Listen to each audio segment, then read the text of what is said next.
Finger bag करो ना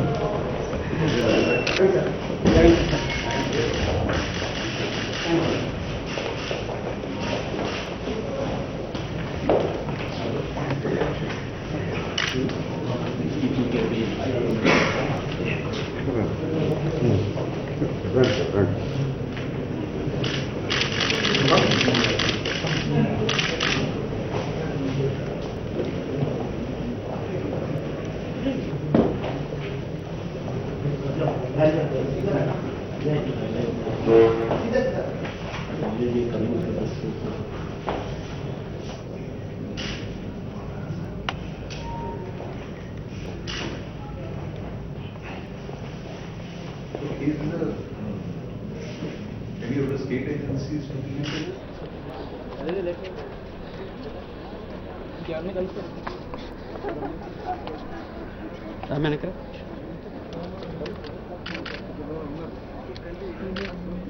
అరుణ్ జైట్లీ గారిని కలిసిన దాంట్లో మరీ ముఖ్య ఉద్దేశం వాళ్ళ పార్ట్నర్ ఎన్డీఏ పార్ట్నర్గా ఉన్న చంద్రబాబు నాయుడు గారు ఏకంగా కాన్స్టిట్యూషన్ను పరిహాసం చేస్తూ ప్రజాస్వామ్యాన్ని ఖూనీ చేస్తూ పరిహాసం చేస్తూ డిస్క్వాలిఫికేషన్ పిటిషన్లు స్పీకర్ దగ్గర పెండింగ్లో ఉండగా సంవత్సరం నుంచి వారి మీద యాక్షన్ తీసుకోకపోగా పార్టీ నుంచి అనైతికంగా వెళ్ళిపోయిన వీళ్ళను ఒక అడుగు ముందుకేసి వీళ్ళ చేత మంత్రి పదవులుగా ప్రమాణ స్వీకారం చేసేంత దారుణమైన పరిస్థితిలోకి వ్యవస్థ దిగజారిపోవడం ఒక ఆస్పెక్ట్ అయితే, ఇది కాక అరుణ్ జైట్లీ గారికి అగ్రిగోల్డ్ డిపాజిటర్లకు సంబంధించిన అంశం మీద కూడా ఆయన దృష్టికి తీసుకుపోయాం.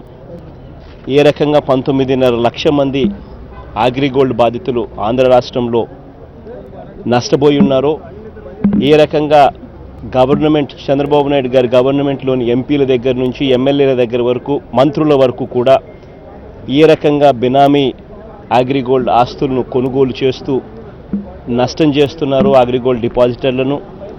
అదే రకంగా హాయ్ల్యాండ్ వంటి ప్రాపర్టీసు, విలువైన ప్రాపర్టీసు, యారాడా వంటి విలువైన ప్రాపర్టీస్ ఆక్షన్కు రాకుండా ఏ రకంగా వాళ్ళు వ్యవస్థలను మేనేజ్ చేసి అగ్రిగోల్డ్ డిపాజిటర్లకు అన్యాయం చేస్తున్నారో వాటి మీద సిబిఐ చేత ఎంక్వైరీ చేయిస్తూ ఒకవైపున ఆక్షన్ కంటిన్యూ చేస్తూ మరోవైపున ఈ బెనామీ ఆస్తులను బయటకు తీసుకొచ్చి వాటిని కూడా ఈ సిబిఐ ద్వారా సేకరించి అగ్రిగోల్డ్ డిపాజిటర్లకు మేలు చేయాలని చెప్పి కూడా అడుగుతూ ప్రత్యేక హోదా అన్నది కూడా అడిగాం.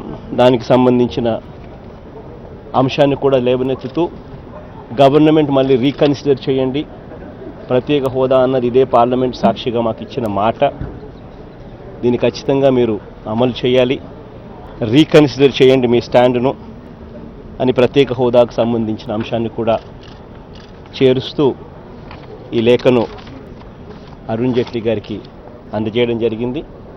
ఈ 3 అంశాల మీద, ఈ 3 అంశాలకు సంబంధించిన నోటు కూడా మీరు కూడా తీసుకోండి, కాపీ తీసుకొని మిగతా వాళ్ళకు కూడా ఇది అందజేసే కార్యక్రమాలు కూడా దయచేసి చేయండి. ఇంకా అపాయింట్మెంట్ ఎవరెవరు ఇస్తారో వాళ్ళందరినీ కూడా కలుస్తాము. అంటే ఈరోజు ఒక్కరోజు ఉంటుంది, సాటర్డే సండే రేపు పార్లమెంట్ సెలవు కాబట్టి చాలామంది ఉండకపోవచ్చు. అటు ఆయనే లాయర్ కదా, కాబట్టి కాస్తో కూస్తో ఆయన బుర్రలోకి ఎక్కితే జరుగుతూ ఉన్న అన్యాయం గురించి కాస్తో కూస్తో వాళ్ళ ఎన్డీఏ పార్ట్నర్గా ఉంటూ ఏ రకంగా అపహాస్యం చేస్తున్నాడు అన్నది ఆయన బుర్రలోకి ఎక్కితే ఈయన బీజేపీ మీద కూడా పై వాళ్ళ మీద, మోడీ గారి మీద కూడా ఒత్తిడి తీసుకురావచ్చు. అక్కడి నుంచి చంద్రబాబు నాయుడు గారికి ట్యూషన్ బీకే పరిస్థితి వస్తే చెప్పటికైనా చంద్రబాబు నాయుడు వైఖరిలో మార్పు వస్తుందని ఆశిస్తున్నాను.